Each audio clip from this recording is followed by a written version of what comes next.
Приветствуем! Сегодня у нас очень интересная тема. История кыргызского племени Бугу. Откуда они? Кто их предки? Давайте разбираться. Мы опираемся на выдержки из исследования «Этногенез Бугу», новые открытия и археологические свидетельства. Попробуем понять, как формировалось это племя, их происхождение, связи с другими народами и, конечно, что там нового нашли археологи. Да, источники, они, в общем-то, довольно четко указывают на связь Бугу, их еще называли Пугу в древности, с конфедерацией Тель. Это, такое мощное объединение древнетюркских племен было.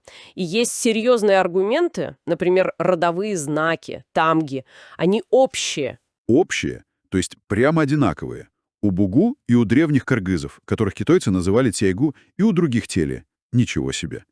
Это ж получается как, такой фамильный герб, который передавался через века. Мощный маркер родства, да? Именно. Например, вот Жагалмай тамга, Жа тамга у Бугу, они идентичны тамгам древних кыргызов и других известных племен. Так, а состав самого племени Бугу, они все были потомками вот этих Пугу. Нет, картина сложнее. В состав Бугу вошли очень разные группы. Там и кыпчаки, и катаганы. Есть даже элементы, которые связывают, скажем так, с казахскими, узбекскими родами и даже с айратами, то есть калмыками. Ого, настоящий такой плавильный котел. Да. И география их формирования тоже довольно широкая. Южный Алтай, Прииртыще, Восточный Тяньшань. То есть это был сложный многокомпонентный процесс. Понятно. Окей, давайте вот про недавние находки. В исследовании говорится, что они могут, изменить взгляд на происхождение Бугу. Совершенно верно. Долгое время ведь спорили, тюрки они или монголы, была гипотеза Румянцева о монгольском происхождении, но, честно говоря, без таких уж твердых доказательств. А вот раскопки 2009 года в Монголии, курган Широн-Бумбагар, это, можно сказать, стало прорывом. Шарон-Бумбагар.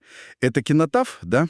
То есть символическая могила, без останков. Именно так, кинотаф. Датируется он, кстати, очень точно, 678 год нашей эры. И там надписи есть, которые говорят, что это памятник в честь военачальника Итушое. Он был предводителем племени Пугу из народа Теля, родом с Алтая, служил китайской династии Тан. Военачальник Пугу VII века, но что там нашли такого особенного? А вот самое поразительное – больше 60 скульптур, деревянных, керамических и невероятно реалистичных изображений людей. Больше 60. Скульптуры людей почти как терракотовая армия, только меньше. Невероятно. И что эти скульптуры рассказали? Удалось вот прямо увидеть, как выглядели эти люди Пивгу? Да, антрополог Бураев провел детальный анализ. И вывод, он однозначный – это портреты тюрок. У самого Итушоя его там две фигуры изображают, и у других персонажей очень характерные черты.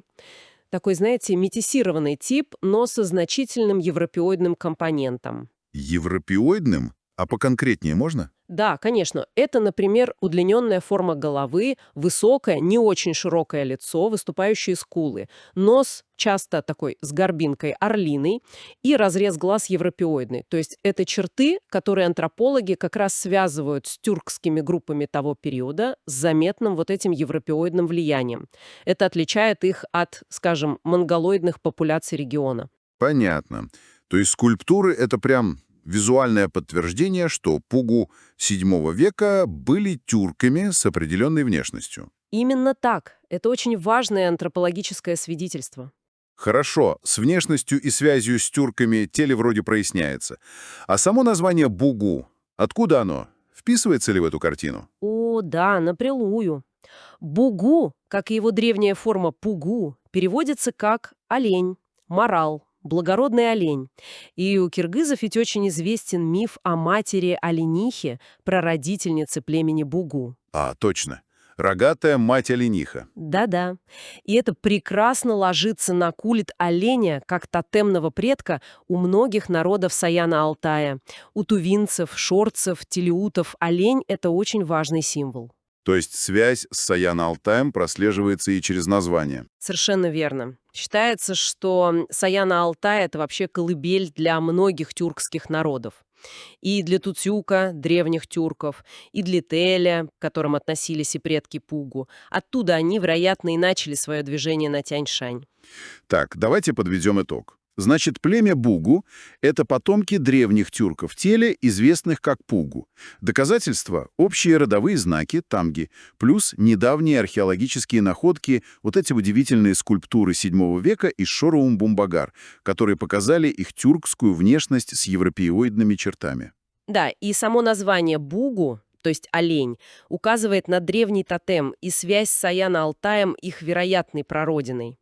И что особенно ценно в находке Шарон-Бумбагар, это возможность буквально увидеть лица людей племени Пугу VII века. Это сильно уточняет наши представления об антропологии древних тюрков. И вот, наверное, главный вопрос на будущее, над которым стоит подумать. Как вот эти детальные портреты Пугайговского VII века, которые мы получили благодаря скульптурам, соотносятся с нашими общими представлениями о внешности и миграциях ранних тюрок? Может быть, пришло время пересмотреть какие-то устоявшиеся взгляды на этногенез в Центральной Азии? Что это меняет в общей картине? Вот об этом, я думаю, стоит поразмышлять.